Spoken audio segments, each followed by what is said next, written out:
విజయనగరం జిల్లా దత్తారాజేరు మండలం కోమటిపల్లిలో టీడీపీ సర్వసభ్య సమావేశం ఏర్పాటు చేయడం జరిగింది.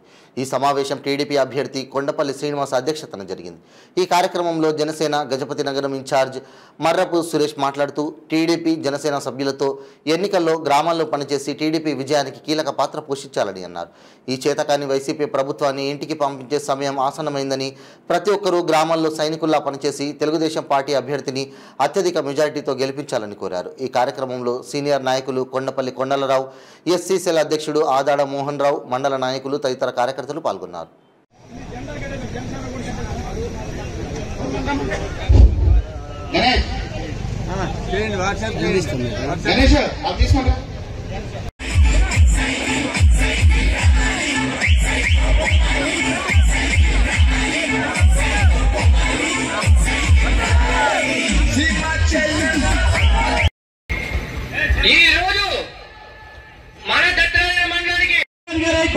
మనందరం సైనికులుగా మారి మద్యపానమే ఉండదంటివి ఏరులై పారి.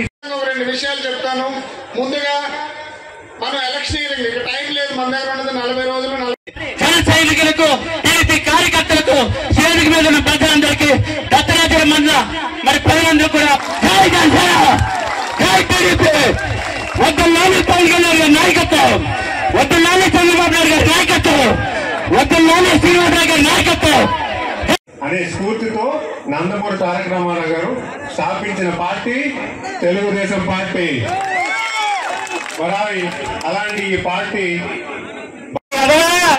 ఇన్కమ్ ట్యాక్స్ కట్టంగా మరి వ్యవస్థ ఆకూడదని చెప్పిన ప్రభుత్వం. పోవాలి రే జగను, నువ్వు పోతావు రే జగను, పోవాలి రే జగను, నువ్వు పోతావు రే జగను. ఫోటో స్టేజ్ తిన్నగా పెట్టాలి. ఒక స్లోగన్ కూడా చెప్పాలని కోరుకుంటున్నాం. మన గుర్తు, మన గుర్తు, మన ఓటు, మన ఓటు, మన అభ్యర్థి, మన అభ్యర్థి, మన అభ్యర్థి. ఈ రోజు మన దత్తరాజేరు మండలానికి జన సైనికుల్ని, వీర మహిళల్ని మీరు గౌరవించుకుంటూ మీ వెంబడే తిప్పుకుంటూ ఈ ఎలక్షనీరింగ్ దగ్గరుండి మీరు చేయాలని చెప్పేసి కోరుకుంటున్నాను. ఎందుకంటే రేపు స్థానిక సంస్థల్లో కూడా 3వ వంతు మా భాగం ఉంది. రేపు మా జన సైనికులు ఎక్కడెక్కడ పోటీ చేయాలో ఏటనుకుంటారు. మనం రేపు స్థానిక సంస్థలు కూడా కలిసిమెలిసి ఎలక్షన్ చేయాల్సిన పరిస్థితి ఉంది. కాబట్టి ఈ ఎలక్షన్ నుంచి మీరు స్నేహపూర్వకంగా అందరినీ కలుపుకుంటూ మీరు వెళ్ళాలని పెద్దలుగా మిమ్మల్ని నేను ఫస్ట్ కోరుతున్నాను. అలాగే మా జన సైనికులు కూడా వాళ్ళ పెద్దరికానికి ఎక్కడ భంగం కలగకుండా మీరందరూ కూడా పెద్దలను అనుసరించి ఎలక్షన్లు ఎలా చేయాలి, రేపు పొద్దున స్థానిక సంస్థల్లో మనం ఎలా గెలవాలి, సర్పంచులకు ఎలా రావాలి, ఎంపీటీసీలకు ఎలా రావాలని చెప్పేసి మీరు కూడా అదే దిశగా ప్రయత్నిస్తారని చెప్పేసి కోరుకుంటున్నాను. అయితే ఈ ఎలక్షన్లు ఆంధ్రప్రదేశ్కి 2024 ఎలక్షన్లు చాలా ముఖ్యమైనవి. ఆంధ్రప్రదేశ్కి చంద్రబాబు నాయుడు గారికో పవన్ కళ్యాణ్ గారికో కాదు, ఆంధ్రప్రదేశ్ అంటే మనం, ఒక రైతు, ఒక యువకుడు, ఇట్లా ప్రతి ఒక్క సామాన్యుడు కూడా బాగుండాలంటే 2024లో జగన్మోహన్ రెడ్డిని మనం అందరూ ఇంటికి పంపించాల్సిన అవసరం ఉంది. ఎందుకంటే ప్రతిదీ దోపిడీ పోయి డబ్బు దోసుకున్నట్లే వదిలేద్దామంటే రౌడీయిజం, మర్డర్లు, మానభంగాలు ఈ రాష్ట్రంలో ఇవి తప్ప ఇంకేమి లేవు. ఎందుకంటే సొంత నీ తోడ పుట్టిన చెల్లినే మెడపిసి గోడకేసి కొట్టిన ఘనత జగన్మోహన్ రెడ్డి గారు. ఇంకొక చెల్లి పాప వాళ్ళ తండ్రిని గొడ్డలతో తల 2 చెక్కలు చేసేసి మళ్ళా దాన్ని కుట్లేసి పువ్వులు చల్లి గుండెపోటు వచ్చిందని చెప్పే ప్రయత్నం చేశారు. అంటే ఇంత అమాయకంగా ఉన్నారా ప్రజలు? వాళ్ళు ఏం చేసినా చూస్తూ ఉంటారా అని చెప్తే ఆ పిల్ల చాలా సునీతమ్మ, చాలా గట్టిది కాబట్టి ఈరోజు జగన్మోహన్ రెడ్డితో పోరాటం చేస్తుంది. అయినా కూడా ఆవిడకి భయం వేస్తుంది. ఈ ఊరుకుడు ఇంకొకసారి సీఎం అయితే నా తండ్రిని ఎవరు చంపారో కూడా నాకు తెలియదు కాబట్టి దయచేసి మా అన్నయ్యకి ఓటు వేయొద్దని చెప్పేసి టీవీలో దండం పెడుతుంది. అంటే ఎలాంటి వ్యక్తి అంటే కోడికత్తితో పొడిపించుకొని మన జిల్లా నుంచే పాదయాత్ర చేసి ఆయన వెళ్తూ మన విశాఖపట్నం ఎయిర్పోర్ట్ లో కోడికత్తితో పొడిపించుకొని ఆ ఒక వ్యక్తిని జైల్లో పెడితే ఒక మనిషిని చంపించినోడు కూడా 90 రోజుల్లో బెయిల్ ఇస్తారు, 90 రోజుల్లో బయటకు వస్తాడు. అలాంటివి జగన్మోహన్ రెడ్డి వెళ్ళి కోర్టుకి వెళ్ళి ఈ వ్యక్తి నా మీద హత్యా ప్రయత్నం చేశాడని ఒక మాట చెప్పనందుకు, కోర్టుకి వెళ్ళినందుకు 5 సంవత్సరాలు ఒక యువకుని జైల్లో పెట్టేశారు. ప్రపంచంలో ఎక్కడా జరగదు, మన దేశంలో అయితే అసలు ఇది ఎక్కడ జరిగే అవకాశమే లేదు. కానీ జగన్మోహన్ రెడ్డి ఆ పనిచేసి 5 సంవత్సరాలు అన్యాయంగా ఒక యువకుని లోపల పెట్టాడు. అంటే ఆయన వ్యక్తిత్వం గురించి మమ్మల్ని ఆలోచిస్తుంది. వాళ్ళ పెదనాన్న చిన్న కూతురు సునీతమ్మ వచ్చేలా చెప్తుంది, తల్లి ఒక మాట చెప్తుంది. సొంత బిడ్డ గురించి వాళ్ళ కుటుంబ సభ్యులు ఇన్ని మాటలు మాట్లాడుతున్నారంటే మనం నమ్మాల్సిన అవసరం ఉందా లేదా?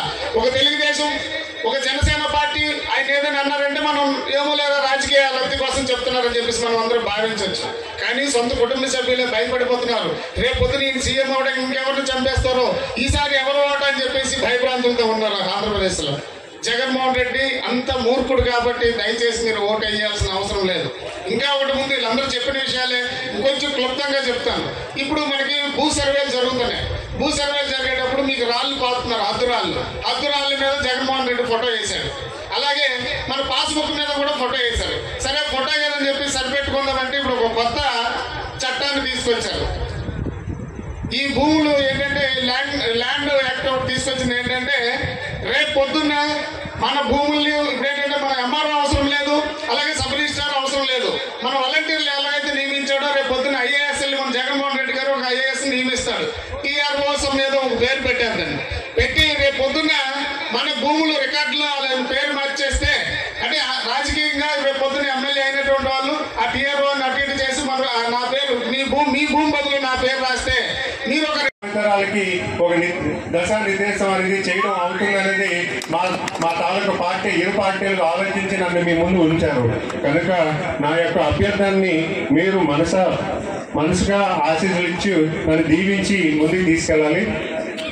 అలాగే ఈరోజు దత్తరాజారులో ఈరోజు గ్రామ స్థాయిలోని, మండల స్థాయిలోని, రానున్న నియోజకవర్గంలోని, రాష్ట్రంలోని ప్రతి దాంట్లో కూడా నాయకుల్లో ఐక్యత తీసుకొచ్చి మేము ముందుకెళ్తాం అనేది ఈ సభ ద్వారా మీకు తెలియజేస్తున్నాను.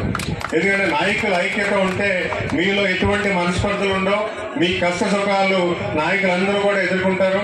ఈరోజు ఈ ఐక్యత మీకు చూపించి మన మండలంలో ఎంత బలం ఉందనే సంగతి మీకు చెప్పడానికి నేను చేస్తున్న మొదటి అడుగు. ఖచ్చితంగా విలేజ్ గ్రామ నాయకత్వంలో కూడా ఐక్యత తీసుకొచ్చి మీ తాలూకా కష్ట సుఖాలు మేము ఒక సిస్టమ్గా, ఒక పద్ధతిగా మేము పరిష్కరించడానికి మేము ప్రయత్నం చేస్తాం.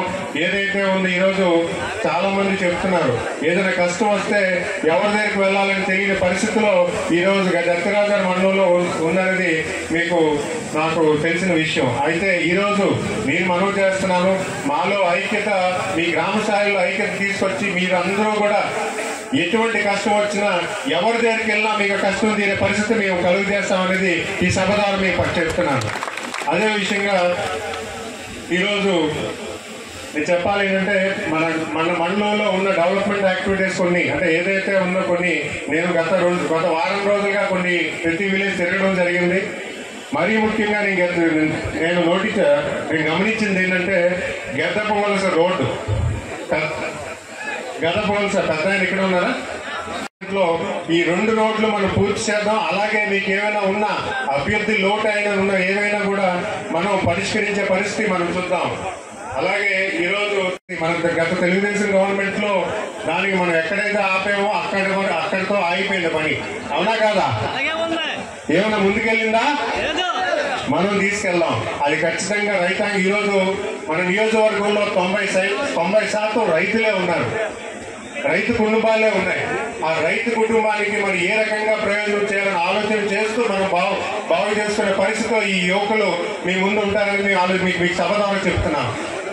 అదే విషయంలో జూనియర్ కాలేజ్ కూడా మన ప్రాంతానికి తెలుగుదేశం గవర్నమెంట్ లో ఇవ్వడం జరిగింది. మరి అది కూడా అక్కడే ఉండిపోయినట్టు మా నాయకులు చెప్తున్నారు. దాన్ని కూడా ముందుకు తీసుకెళ్లే ప్రయత్నం మేము చేస్తామనేది ఈ సభ ద్వారా తెలియజేస్తున్నాను. అలాగే కాలువ పనులు, అలాగే కూడా మనం ఉంది కదా, ఇవన్నీ పరిష్కరించుకోవాల్సిన బేసిక్ ఎవినిటీ, అంటే నిత్యావసరాలు కనీసం